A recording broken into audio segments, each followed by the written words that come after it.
Component number 2 of swimming is your balance in the water. You know, your balance from your head all the way down to your toes.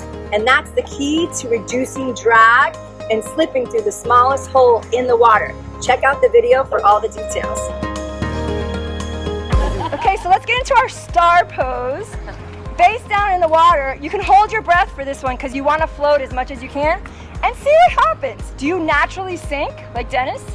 Or do you naturally float? Let's see if you can think about your body as like in a seesaw. You want to press down on your chest and see if you can get your legs to stay up a little bit without me cueing you. See if you can do it by yourself. But the idea is to be in the water, but have the back of your head break the surface, maybe a little bit of your shoulders, your butt, and your ankles are all at the surface, okay? And your hands are completely underwater.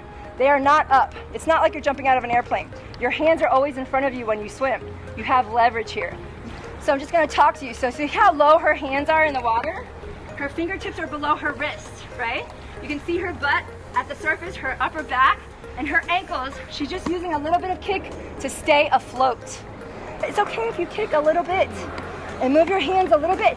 But remember we talked about subtle movements in the water. The harder you fight the water, the harder it pushes back.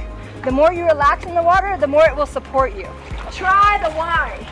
Y is a little harder because your feet are coming together, but your arms stay at 11 and 1, okay? In a Y shape with your feet together and your arms at 11 and 1, blowing your bubbles out of your nose, but still trying to maintain the balance at the surface. So it looks like this.